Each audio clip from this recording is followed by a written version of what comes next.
Salutations les amis, ici Nel Durion et bienvenue pour ce nouvel épisode de mes comics, le premier de l'année 2023. Et aujourd'hui c'est simplement la lecture que j'attendais le plus en ce début d'année. Et franchement, j'avais vraiment les boules. Je vous le dis, j'avais vraiment les boules quand ça allait sortir, parce que c'est quelque chose qui de toute façon va diviser les lecteurs. Peut-être parmi vous, aujourd'hui d'ailleurs, ça va en diviser quelques-uns.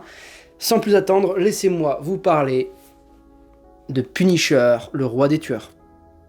Voilà donc le Punisher, le roi des tueurs, ou la maxi-série proposée par Jason Aaron, qui avait déjà fait une incursion notable sur le Punisher, je l'ai juste derrière moi, juste ici, avec la série Punisher Max de 2010, une série que j'ai trouvée quand même bien en dessous de ce qu'avait fait Garcenis. De toute façon, Garcenis reste pour moi l'incontournable quand on parle du Punisher. Aaron avait donc proposé sa vision de cet anti-héros qu'est le Punisher.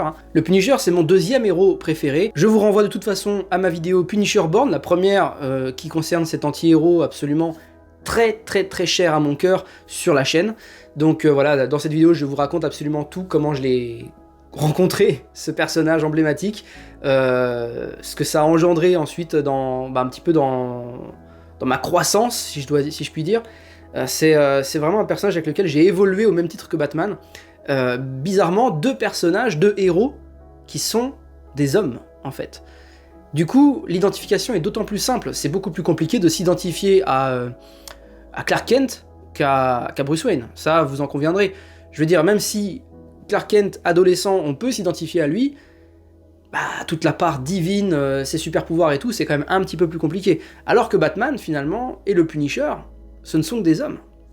Voilà, ce qui m'amène aujourd'hui à vous parler de cet ouvrage que j'attendais énormément, puisque le Punisher est en pause depuis 2019. Le Punisher, moi je l'attendais de pied ferme après toutes ces années d'absence, surtout que Punisher Netflix, une grosse dinguerie quand même, hein. Vous êtes d'accord avec moi j'espère.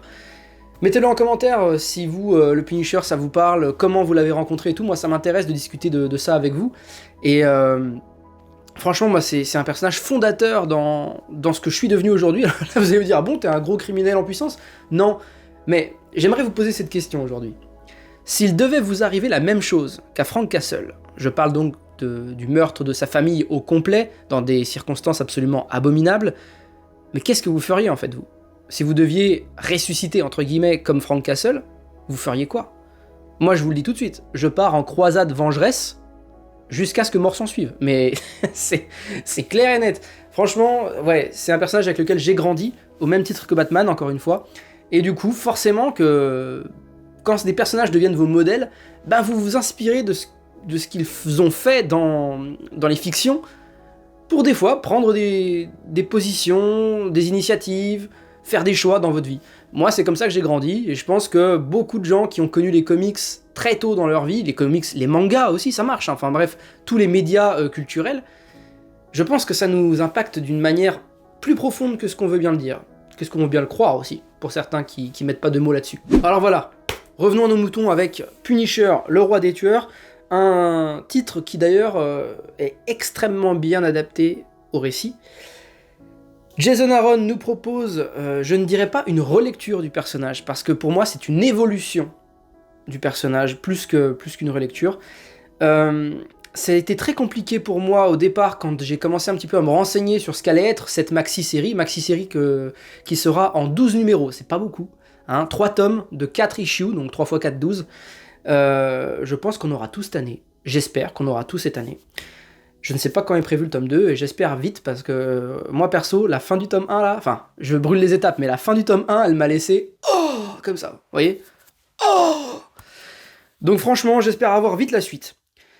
Au dessin, on a Jesus Says, extrêmement, franchement, super beau. Super beau, j'avais un petit peu peur sur les scènes dynamiques, les scènes de combat, au top. J'ai été beaucoup moins, impacté positivement par le dessin de Azaceta, j'ai oublié son prénom, Paul Azaceta, qui pour le coup n'apparaît que très peu dans le comics, et tant mieux. C'est apparemment le dessinateur de Outcast. Moi j'ai jamais lu Outcast, il paraît que c'est extraordinaire en comics indé. Il a fait quelques incursions chez Marvel, avec notamment du Punisher noir que j'ai derrière, mais ça m'avait pas marqué beaucoup à l'époque.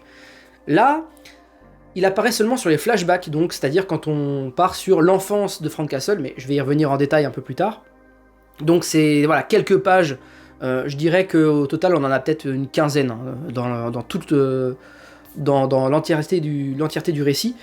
Et sinon, bah voilà, c'est Jesus Says qui nous propose tout le reste, et c'est super beau, franchement. Moi j'aime beaucoup. La mise en contexte peut être un petit peu déroutante au départ, puisque on découvre un Frank Castle qui arbore un nouveau logo. Je voudrais justement faire une petite parenthèse là-dessus, parce que on a une préface très importante en début de récit, en début d'ouvrage, puisque on a ici, vous voyez sur cette page-là, là où sont détaillées toutes les issues, cette préface. Et cette préface est très importante puisqu'elle permet de resituer le personnage et pourquoi Marvel a arrêté depuis 2019 de nous proposer des histoires sur ce magnifique personnage, aussi horrible soit-il. C'est à cause de son logo, justement, de l'emblème du Punisher, vous le savez, ce crâne, que j'ai d'ailleurs tatoué sur l'épaule, comme je vous le disais dans ma vidéo sur Punisher Born. Ce tatouage qui est repris par des organismes d'extrême droite, enfin des groupuscules d'extrême droite, des militaires, notamment des Navy Seals ou des forces spéciales, quelles qu'elles soient, et aussi des forces de police. Et c'est là où ça embête un petit peu Marvel, au même titre que par exemple les groupuscules d'extrême droite, évidemment, mais je pense que les militaires, eux, qu'ils arborent cet emblème, moi personnellement ça me pose aucun souci moral en fait. L'armée, c'est pas la justice les gars. L'armée, c'est pas le même ministère par exemple en France que la police pour le coup. Ils ne rendent pas de compte au même titre que des policiers. Voilà, j'aimerais vraiment qu'on dissocie quand même ces deux entités, parce que là on met tout le monde dans le même sac. Pour le coup, la police qui arbore l'emblème du Punisher, je comprends que ça puisse être un problème, puisque l'emblème du Punisher, c'est avant tout, eh bien, la représentation de l'échec de la justice, en fait. C'est quand la justice, eh bien, ne fonctionne plus, c'est l'échec du système judiciaire, ça représente plein de choses, en fait. Et du coup, bah, ces gens-là qui l'arborent, c'est antinomique de faire ça. Voilà, je vais pas prendre position là-dessus parce que ça m'intéresse pas plus que ça, je vous avoue que c'est un peu un débat chiant, voilà, c'est un débat chiant. Je trouve que c'est trop dommage qu'un personnage de fiction ait été impacté par des trucs comme ça. Ça me fait vraiment chier, surtout que c'est le Punisher pour le coup, ça aurait été, je sais pas, faut que je trouve un personnage des fins fonds de chez Marvel, j'en ai pas. Namor, voilà, Namor, moi j'aime pas du tout Namor, au même titre que je n'aime pas Aquaman, j'en suis désolé, je sais, je vais me faire éclater la tronche, mais voilà, moi les personnages aquatiques ça me parle pas du tout, notamment parce que je ne suis pas du tout à l'aise dans l'eau, mais voilà, Namor, si ça avait été lui qui était impacté, je pense que je m'en battrais totalement les noix. Là pour le coup c'est le Punisher et ça me fait vraiment chier, surtout que le personnage est devenu iconique, notamment grâce à la série Marvel, enfin Netflix pardon, et John Bernthal, son adaptation est folle du personnage, elle est complètement folle. Enfin, ça me fait vraiment chier, mais bon, ça y est, on a une série, j'espère qu'elle aura son succès, en tout cas le succès qu'elle mérite, et que Marvel va se dire c'est bon, on peut continuer sur ce personnage sans que ça déchaîne les passions sur des sujets trop sensibles. Alors, de quoi ça parle, Punisher, le roi des tueurs? J'avais un petit peu commencé à vous le dire tout à l'heure, en fait, la mise en contexte est très compliquée au départ, alors pour un néophyte, c'est jouable hein, quand même, hein, attention. Du moment que vous savez l'origine story du Punisher, ce qui est arrivé à Central Park avec sa famille, pour ne pas la nommer ce triste passage de sa vie, cet horrible passage de sa vie, pour certains, c'est ce qui a fait qu'il est devenu le Punisher, mais c'est totalement faux, on l'a vu notamment avec ma vidéo sur Punisher Born, le Punisher existait en lui bien avant le meurtre de sa famille. Et bien là, on en apprend encore plus, par le biais des flashbacks aussi, enfin surtout, et bien que le Punisher était en lui peut-être même depuis la naissance. Et ça, c'est extrêmement important. Et c'est là où peut-être que le récit va être clivant pour beaucoup de gens qui aiment le personnage. Hein. Moi, ça a matché direct. Vraiment, j'ai tout de suite aimé le propos. J'avais très très peur quand je voyais les dessins avec Captain America. Je trouvais que on voyait beaucoup Frank Castle petit avec un costume de Captain America et tout. Je voyais pas trop où ça allait nous emmener tout ça. Au final, tranquille, voilà, c'est des petites références sympathiques. Mais vraiment là où veut nous emmener l'auteur, enfin Jason Aaron du coup, c'est extrêmement intelligent et très bien amené, alors qu'on part quand même sur des trucs, c'est chaud. le Punisher devient le maître, comment il l'appelle, le grand massacreur de la main. La main, cette organisation que vous connaissez peut-être par le biais de la série Netflix Daredevil, ou tout simplement l'univers de Daredevil. Ce sont ces ninjas vêtus de rouge qui sont en fait un organisme, une organisation plutôt même, de crime organisé, voilà, qui prend ses racines dans le Japon, mais depuis le Japon féodal et plus encore. Et donc cette organisation, la main, elle est en recherche d'un nouveau maître, en fait. Et c'est en la personne de Frank Castle qu'elle va se tourner. C'est la grande prêtresse de la main, c'est une vieille dame qui, je pense, dépasse allègrement le siècle en termes d'âge, qui va proposer à Frank Castle, après un challenge assez tendu pour notre Frankie, eh bien de devenir le maître de la main, et qu'en fait il va pouvoir donner la direction qu'il souhaite à cette organisation de crime organisé. Alors autant vous dire, certains, comme mon meilleur ami par exemple, Mika, je te salue, m'ont dit « tu vas voir, ça dénature le personnage ». Non, pour moi, je vous le dis honnêtement, ça ne dénature pas le personnage, puisque le personnage évolue dans ce qu'il faisait déjà. C'est sûr que si on avait fait de Frank Castle un bûcheron amoureux de la nature, au contact des bêtes, je sais pas, qui œuvre pour des associations caritatives, bref, un enfant de cœur, là, ça aurait été dénaturé le personnage.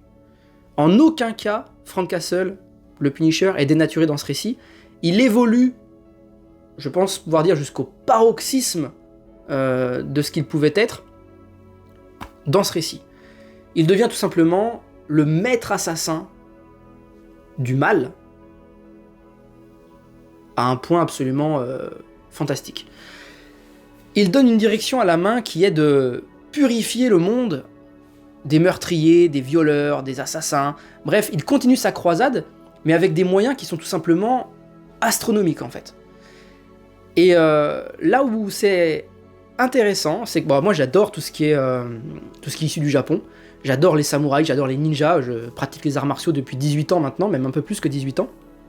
Et ça m'a parlé tout de suite, le fait qu'on voit le Punisher poser ses armes. Il les a toujours, hein, ses armes, elles sont affichées dans sa chambre, dans sa suite royale, dans la citadelle de la main.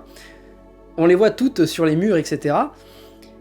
Mais il les pose pour pouvoir en fait appréhender les armes blanches, les katanas, les wakizashi, et ce sont devenus ces armes en fait naturelles.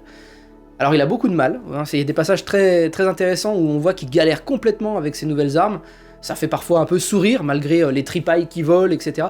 Pareil, hein, en termes de violence, on est largement en dessous de ce qu'on avait auparavant sur le Punisher. Je veux dire, vous prenez du Garth Ennis ou même Jason Aaron avec Steve Dillon quand ils ont fait la série Punisher Max de 2010, c'était beaucoup plus violent que là. Hein. Là déjà toutes les insultes sont censurées. C'était déjà le cas sur des séries précédentes. Hein. Punisher, Opération Condor et tout, c'était déjà le cas. Donc rien d'étonnant là-dessus. Dommageable par contre. Dommageable, je trouve que ça enlève un petit peu de noirceur dans le récit, de dureté en fait. Le Punisher donc possède un katana. Vous savez, cette arme emblématique des samouraïs et des ninjas. Donc, normalement, les ninjas, ce sont des ninjato. C'est un katana, mais avec la lame droite. Là, pour le coup, c'est un katana qu'il possède. Et à côté, un wakizashi, c'est-à-dire un petit katana, si vous voulez que je vulgarise la chose. Et du coup, c'est vachement ouf de le voir avec ça. Surtout que son nouveau logo, c'est typiquement le crâne d'un samouraï démoniaque, en lieu et place de son crâne d'antan, c'est-à-dire celui que vous voyez sur la couverture en fait. Et ben moi ça a matché aussi. Ce nouvel emblème, ce nouveau logo, m'a vraiment plu. Donc pour moi, c'était un sans faute. Vraiment ce récit c'est un sans faute. Et là vous vous dites ok mais le scénario c'est quoi? C'est juste qu'il est le maître de la main et tout, mais non, ça va plus loin. En fait ils poursuivent un but commun. Vous le savez, Frank Castle désire ardemment deux choses. Deux choses que, j'aimerais dire, sont connectées. Il aimerait terminer sa croisade et retrouver sa famille. Voilà. Dans un objectif commun avec la main, ils vont œuvrer de concert pour pouvoir accomplir sa croisade. Il y aura des contreparties, il y aura des petits rebondissements qui, moi, personnellement, je ne m'y attendais mais pas du tout. L'antagoniste principal de ce récit, je ne m'y attendais pas du tout. En plus de ça, je ne le connaissais que très peu. Pour le coup, quand je l'ai vu, j'ai fait « Ah putain, c'est lui !» Wouah. Alors ouais, je ne vais pas vous spoiler, bien sûr, comme d'habitude, mais ça risque un petit peu de vous surprendre. Peut-être dans le mauvais, comme dans le bon sens. Pour autant, il y a des choses qui, j'en suis sûr, vous allez apprécier. Ça va un peu vous choquer, parce que moi, personnellement, à la fin du premier chapitre, hein, la première issue, il y a un personnage qui est révélé à Frank Castle, et moi je lui ai fait « Mais non !» Ça m'a énormément accroché. En fait, d'entrée de jeu, ça m'a accroché tout de suite. C'est pas un récit qui m'a plu sur la longueur, en fait, si vous voulez, ça m'a plu tout de suite. Et ça, pourtant, dites-vous que j'avais des énormes préjugés à la base. Je peux pas vous en dire beaucoup plus sur le scénario, puisque finalement, il tient sur un post-it. Les enjeux, par contre, ne tiennent pas sur un post-it. Les enjeux sont beaucoup plus grands. Mais dites-vous bien qu'on a une pagination assez faible, et c'est juste une entrée en matière. Je pense que, honnêtement, le tome 2 va être extrêmement, pour ne pas dire crucial, dans ce que sera cette maxi-série au niveau de son appréciation. Donc voilà, on va beaucoup prendre notre mal en patience pour ce tome 2. En tout cas, le Punisher aujourd'hui, qui est quasiment élevé au rang de super-héros, parce que c'est de ça un peu qu'il s'agit aussi, c'est que là, le Punisher, on lui donne les moyens d'être plus qu'un homme.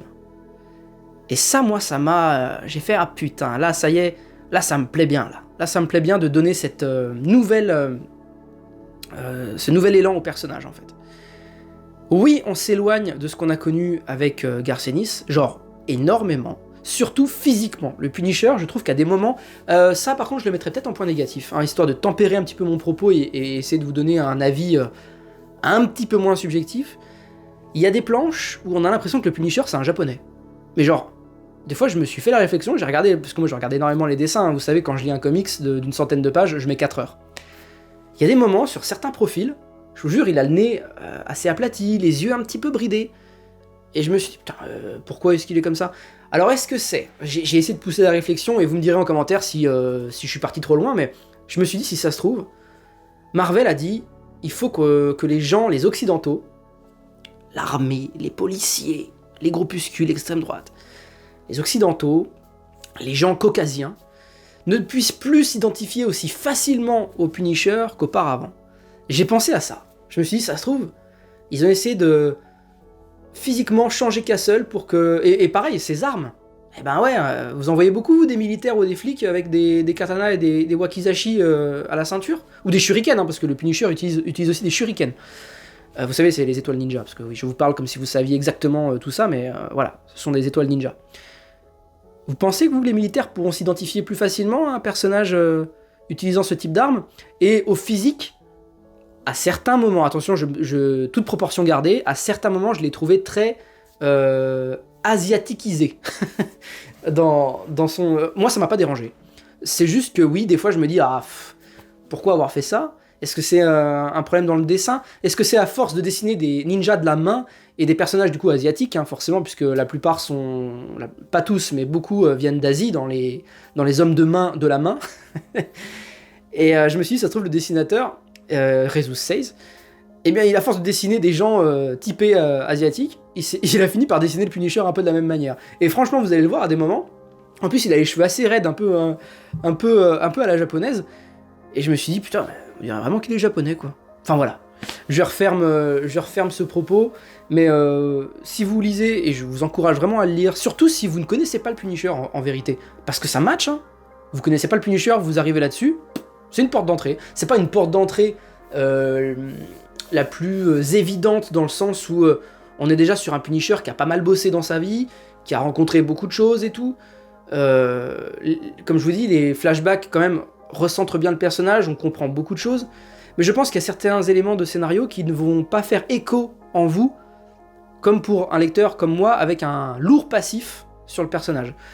Je vous encouragerais à lire le Garcenis avant quelque chose comme ça, mais vous pouvez complètement faire fi de ce que je viens de dire et vous lancer là-dessus, ça marchera quand même dans des proportions peut-être un petit peu inférieures. Et je m'en vais finir sur ces quelques mots. Il y a un avant Punisher, le roi des tueurs, et il y aura un après. Ça, c'est clair.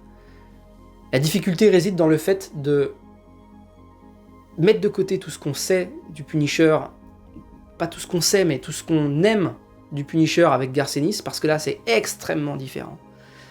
Donc il faut vraiment considérer le Punisher par série, et non pas sur une continuité complète.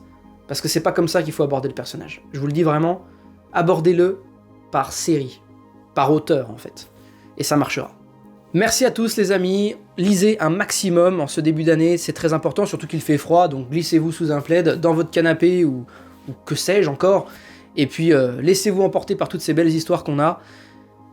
Donnez sa chance au Punisher sur cette nouvelle série, ça en vaut la peine, et je vous dis à très vite pour un nouveau comics. Ciao.